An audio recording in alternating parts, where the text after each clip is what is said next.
Hello guys, this is your maths mentor and you are watching Doubtless Academy. Now आज की इस video में हम सीखेंगे कुछ डिफरेंट टाइप्स के क्वेश्चन. ठीक है, ये हमारा है लेक्चर नंबर 4. ठीक है, तो आज मैं ऐसे क्वेश्चन कराऊंगा, ऐसे different types of word problem कराऊंगा जो हमने अभी प्रीवियस वाले में नहीं करी. ठीक है, तो आज का जो लेक्चर होगा वो बहुत ही स्पेशल होने वाला है बिकॉज हम बहुत ही बढ़िया प्रॉब्लम्स देखेंगे क्वाड्रेटिक पे. तो सबसे पहले तो आप टेलीग्राम ज्वाइन कर लें. ये हमने टेलीग्राम बना ही लिया. टेलीग्राम को ज्वाइन करने के लिए आपको कहाँ जाना पड़ेगा, हमारे यूट्यूब का जो इंट्रो है, ठीक है, उस पर जाना है एंड उसके डिस्क्रिप्शन में आपको लिंक भी मिल जाएगी और उस वीडियो में आपको सारी जानकारी भी मिल जाएगी कैसे ज्वाइन करें, कैसे उसमें डाउट्स पूछें. तो सबसे पहले हम एक बात कर लें कि जो भी important notes, paper, DPP, daily practice set, हर चीज़ आपको टेलीग्राम पे मिलेगी. सो सबसे पहले टेलीग्राम को जाके सब्सक्राइब कीजिए. ठीक है ना. अब आज में ऐसा क्वेश्चन देखते हैं, जैसे अगर 2 सर्कल टच इंटरनली. ओके, तो पहला क्वेश्चन अगर मैं लूँ तो 2 circle touch internally, the sum of their areas is 116 pi centimeter square and the distance between their centers is 6 centimeter. So find the radii of the circles.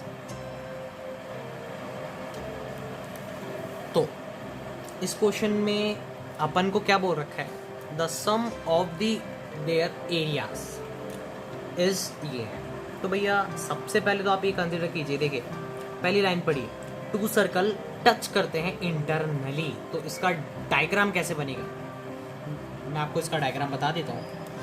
जैसे कि एक ये सर्किल है तो दूसरा सर्किल कहाँ बनेगा, ऐसे. ये इसका रेडियस है और ये इसका रेडियस है.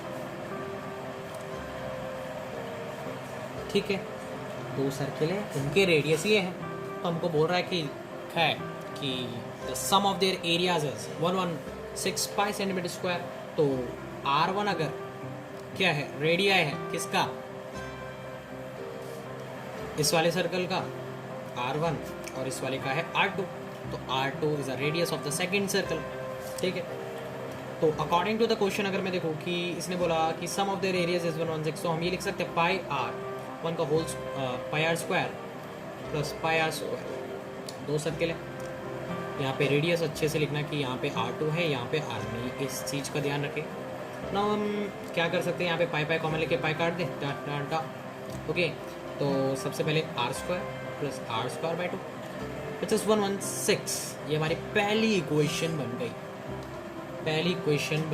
ठीक है, तो हम यहाँ से लिख सकते हैं R स्क्वायर माइनस, यहाँ से नहीं, मतलब हमको ये गिवन है कि R square minus R1 is equal to 6. अब ये गिवन कहाँ दे रखा है, देखिए हमारे को ये बोल रखा है कि जो डिस्टेंस है between their centre is 6 centimetre. मतलब ये R2 है, या फिर इस चीज़ को R2 ले ले, ये भी तो R2 है, और ये क्या है R1. तो R2 में से अगर R1 माइनस करेंगे तो उनके सेंटर के बीच का डिस्टेंस आ जाएगा. ये सेंटर के मतलब उन दोनों के सेंटर के बीच का डिस्टेंस आ जाएगा. ठीक है, नाउ ये हमारे पास इक्वेशन आ गई, ये हमको गिवन है, ठीक है, ये हमको गिवन है। तो अब हम क्या करेंगे, इस चीज़ को हम क्या ऐसे लिख सकते हैं, are square equals to 6 + R1, बस -R1 को उधर लेके जाना है। तो ये हमारी देखिए, अब जो R2 की हमारे पास क्या वैल्यू आ गई यहाँ पे R2 की। अब हम पहली वाली इक्वेशन में, मतलब इसको इस इक्वेशन में पुट कर दें तो हमारे पास क्या आ जाएगा, R² 1 + 6 + R1² इक्वल टू 116। कैसे आया मैं आपको समझाता हूँ। देखिए यहाँ पे जो हमने R2 - R1 की वैल्यू 6 आई थी, जो हमको इस तरीके से मिली थी, तो हमने यहाँ से R2 की वैल्यू निकाली 6 + R1। ना हमने हमारे पास R2 की वैल्यू आ गई, तो हमने इसमें पुट कर दी पहली वाली इक्वेशन में, R² R1² + R2² = 116। तो R की वैल्यू हमने यहाँ पे पुट कर दी R2 की वैल्यू, तो हमारे पास कुछ इस तरह का आएगा, ठीक है ना। अब मैं इसको आगे सॉल्व करूँगा तो मेरे पास आएगा R12 36 R12 + 12 R1 = 116। तो हमारे पास आ जाएगा R² 6 R1 - 40 = 0। तो यहाँ से हमारे पास दो वैल्यूज़ आ जाएगी, और वो दो वैल्यूज़ क्या है, R1 = 4 सेंटीमीटर और R2। देखिए जब हम पहले R2 नहीं निकालते, पहले हमारे पास R1 की वैल्यू आ गई। अब हम इसको इसमें पुट कर देंगे तो हमारे पास क्या आ जाएगा, देखिए R2 = 6 + R1 4 है, तो R2 की वैल्यू क्या आ गई 10। यहाँ से हमने 10 सेंटीमीटर निकाली। अब हम देखेंगे कि जो R1 है, आपने बोला होगा कि भैया यहाँ पे एक ही सोल्यूशन नहीं आया, यहाँ पे तो दो आ रहे थे। हाँ, जब आप इसको स्प्लिट करेंगे या फिर इसको सॉल्व करेंगे तो आपके पास एक तो R1 आएगा 4 सेंटीमीटर और एक R1 आएगा आपके पास -10 सेंटीमीटर। तो इस -10 सेंटीमीटर को नेगलेक्ट करना है। क्या करना है, नेगलेक्ट। कोई भी साइड नेगेटिव में होती है क्या, बताइए, नहीं ना। तो हम यहाँ पे इसको नेगलेक्ट कर देंगे, ठीक है। तो इसको नेगलेक्ट करने पर हम जो वैल्यू टेकन लेंगे वो R1 की वैल्यू लेंगे, वो जो भी है 4 सेंटीमीटर। तो 4 सेंटीमीटर की R1 की वैल्यू आ गई, तो हम इसको इस वाली क्वेश्चन में पुट कर देंगे। R2 = 6 + 4 that is R2 which is 10 centimetre. तो इस तरीके से आप क्वेश्चन को देखिए, इस मतलब अप्रोच लगाइए कुछ, क्योंकि ये क्वेश्चन जो है आपको बेसिक से आएंगे। बेसिक के बाद आपको देखना होगी हमको और क्या गिवन है, ठीक है। गिवन के बाद आपको उन दो इक्वेशंस को सॉल्व करना है और देन देखना है कि जो भी हमारे पास दो वैल्यूज़ आई वो नेगेटिव है पॉजिटिव। अगर नेगेटिव है तो हम उसको नेगलेक्ट कर देंगे, जो पॉजिटिव वाली होगी उसको ले लेंगे, ठीक है। तो हमारे पास उससे R2 की वैल्यू आ जाएगी, ठीक है। नाउ अब हम एक और क्वेश्चन ले लेते हैं, सच दैट सिंपल सा क्वेश्चन ले लेते हैं कि भैया अपन को अगर ax², देखिए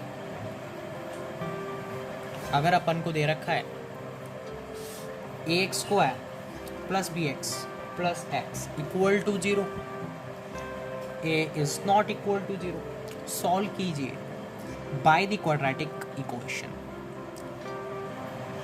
क्वाड्रेटिक इक्वेशन, तो इस क्वेश्चन में आपको क्या करना होगा, देखिए ये है क्या, क्वाड्रेटिक इक्वेशन क्या होता है,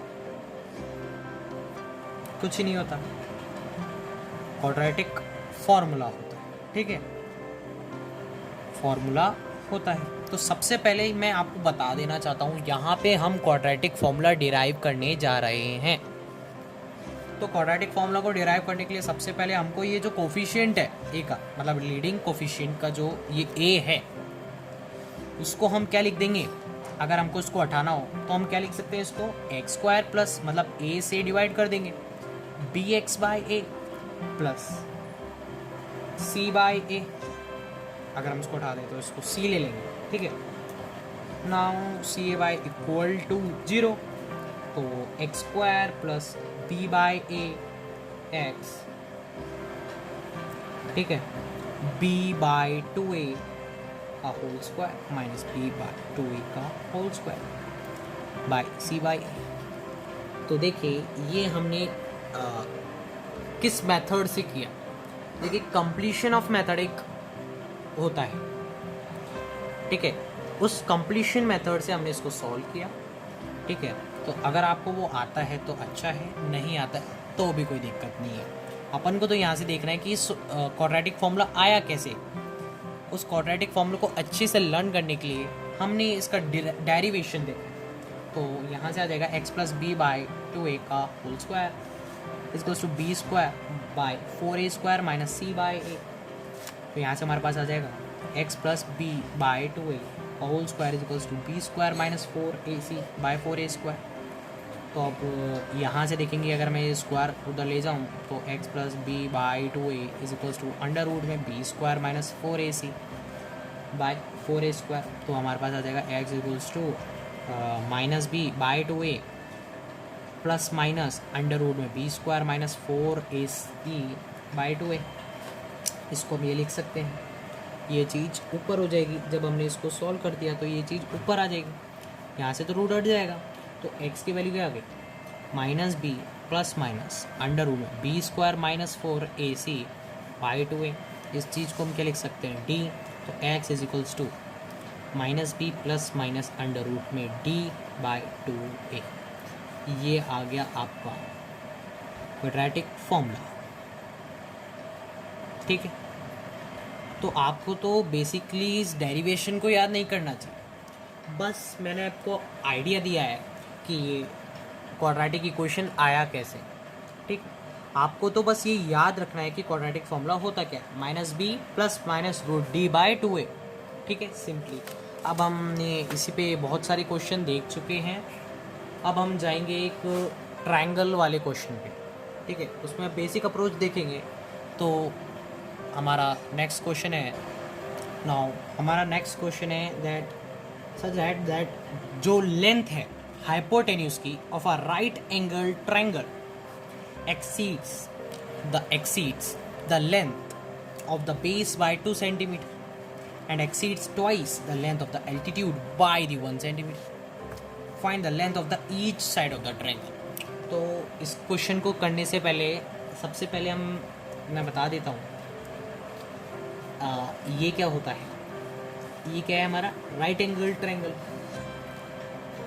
ये हमारी परपेंडिकुलर होती है, ये हमारा बेस होता है और ये हमारी हाइपोटेन्यूज। तो अगर इस क्वेश्चन में मैं इसको x ले लूँ,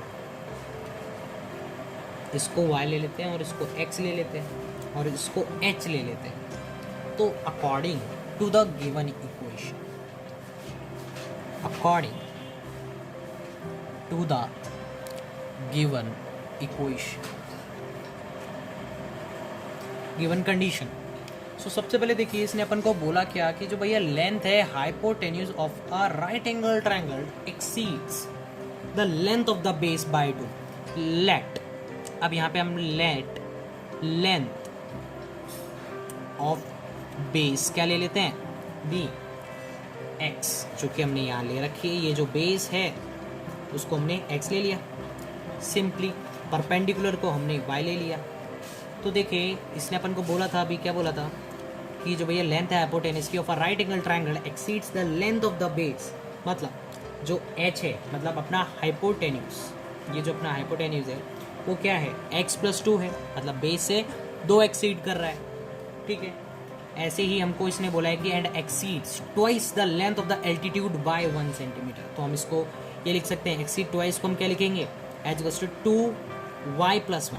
यहाँ पे हमने जो एल्टीट्यूड लिया है, परपेंडिकुलर को हम एल्टीट्यूड बोलते हैं, सो हमने y लिया है तो 2y एक्सीड ट्वाइस मतलब twice of the length of the altitude, मतलब 2 into Y which is 2y by 1 centimetre, तो प्लस 1 कर दिया हमने।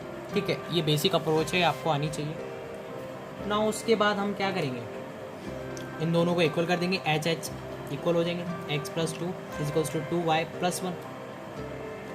यहाँ से हमारे पास आ जाएगा x plus 2 minus 1 is equals to 2y, x minus 1 is equals to 2y and x minus 1 y की वैल्यू आ जाएगी x minus y by 2। Now अब ये हमारा क्या है, राइट एंगल ट्रायंगल है। राइट एंगल ट्रायंगल की क्या पाइथागोरस की क्या प्रॉपर्टी होती है कि भैया H square is equals to Y square plus X square. Pythagoras theorem है, ठीक है। तो हमारे पास क्या आ गया, ये आ गया, ठीक है। ना हमारे पास y की वैल्यू आ गई, तो हम इसमें क्या पुट कर सकते हैं, देखिए एक्स स्क्वायर प्लस यहाँ पे हमने y की वैल्यू पुट कर दी x माइनस 1/2 का whole square equals to x plus 2 का होल स्क्वायर। अब ये जो h की वैल्यू है हमने यहाँ से ली है, h की h वैल्यू, ठीक है।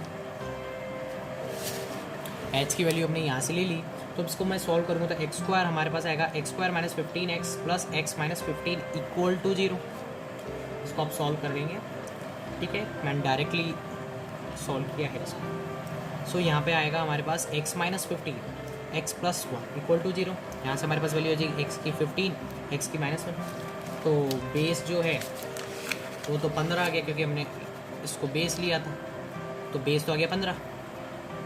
अल्टीट्यूड क्या होगा, एल्टीट्यूड क्या होगा, एल्टीट्यूड क्या था हमारा 2 सॉरी y, तो x प्लस 1/2 इज इक्वल्स टू 8 सेंटीमीटर। और हाइपोटेन्यूज क्या थी अपनी, x प्लस 2, क्या है बेस 15 था, तो 15 प्लस 2 इक्वल्स टू 17 सेंटीमीटर। तो इस तरीके से आपको इस क्वेश्चन को सॉल्व, ठीक है। अगर आपको नहीं समझ में आया तो आप हमें टेलीग्राम पे मैसेज कर सकते हैं हमारे डाउट सेक्शन पे। और अगर आपको इसके इम्पॉर्टेंट नोट्स ही है, अगर आपको यही नोट्स चाहिए तो आप इंस्टाग्राम पे और टेलीग्राम पे ये ले सकते हैं, वहाँ पे हमने ये प्रोवाइड करा चुके हैं ना। हम आगे चलते हैं, एक और क्वेश्चन करेंगे, ठीक है। वो जो क्वेश्चन होगा वो होगा related to equal roots, okay. Equal roots क्यों ले रहा हूँ मैं, इक्वल रूट्स पे बहुत अच्छे अच्छे क्वेश्चन बनते हैं और हर साल बोर्ड में एक क्वेश्चन इक्वल रूट से ज़रूर आता है, ठीक है। सो इक्वल रूट्स हमेशा एक मतलब इक्वल रूट से हमेशा बोर्ड्स में एक क्वेश्चन आता ही है, तो इसलिए मैं आपको इक्वल रूट्स की तैयारी करवा रहा हूँ, ठीक है। तो इक्वल रूट्स में हम एक क्वेश्चन ले सकते हैं। फॉर एग्जांपल मैं आपको क्वेश्चन नहीं करा रहा हूँ, क्योंकि मैंने आपको क्वेश्चन पहले वाले लेक्चर में करा दी, मैं यहाँ पे कॉन्सेप्ट सिखा रहा हूँ। तो भैया जब भी इक्वल रूट्स आ जाए तो हमको d इक्वल टू 0 लेना है, इक्वल रूट्स के लिए ये तो प्रिफरेबल। पर जब रियल एंड डिस्टिंक्ट रूट दे दे तब आपको क्या करना है, तब आपको लेना है d इज ग्रेटर देन 0। भैया जब भी रियल एंड डिस्टिंक्ट रूट्स आपको क्वेश्चन में गिवन दे दे, आपको एक कंडीशन लगानी, भैया क्या, d इज ग्रेटर देन 0, ठीक है। तो यहाँ से आपको क्या मिल सकता है, B square minus 4ac is greater than 0। ये वैल्यूज़ आपको गिवन ही होगी बी ए सी की वैल्यू। तो जब भी आपको रियल एंड डिस्टिंक्ट रूट दे दे तो आपको ये अप्लाई करना है। और जब भी अगर आपको दे दे कि भैया no real roots, the following कोई quadratic equation has a no real roots, तो नो रियल रूट्स में हम क्या कंडीशन लगाएंगे कि भैया d जो है वो लेस देन 0 है। तो भैया d लेस देन 0 है, मतलब B square minus 4ac is less than 0। तो यहाँ से हमारे पास आंसर आ सकता है। तो अगर मैं आपको एक बताऊँ, एक एक्सपीरियंस के साथ बताऊँ, तो मैंने हमेशा नोटिस किया है वो आपको एक मतलब डिफ़िकल्ट सी क्वाड्रेटिक इक्वेशन दे देगा। जैसे कि फॉर एग्जांपल मैं ऐसे लिख रहा हूँ, -1 मतलब m-1 x square plus m square plus 1 plus m plus 1 x plus 2m plus m 1 plus m, ठीक है, इक्वल टू 0। तो वो आपको इस तरह का आपको क्वाड्रेटिक इक्वेशन दे देगा। तो आपसे पूछेगा कि भैया अगर इसके रूट्स इक्वल हैं तो m की वैल्यू बताए, ठीक। अगर इसके रूट्स रियल एंड डिस्टिंक्ट है तो m की वैल्यू बताए। अगर इसके नो रियल रूट्स हैं तो t इज लेसर देन। तो हमेशा एग्जामिनर आपसे ये ही पूछेगा, इन कॉन्सेप्ट में आपसे हमेशा यही क्वेश्चन आएगा कि भैया बताएं अगर रूट्स रियल हैं तो क्या वैल्यू होगी। ठीक है, तो इस क्वेश्चन को और अच्छी तरीके से आने के लिए मैंने इस इक्वल रूट्स का एक प्रैक्टिस सेट तैयार किया है, वो मैंने टेलीग्राम पे अपलोड कर दिया है, वहाँ जाके ले सकते हैं। बाकी हम आज के लिए इतना ही, और अगले लेक्चर में हम देखेंगे कुछ डिफरेंट टाइप्स के क्वेश्चंस, जैसे कि बोर्ड के कुछ क्वेश्चंस लेंगे, और वो लेक्चर हमारा लास्ट लेक्चर होगा। ठीक है, तो आज के लिए इतना ही। Thank you.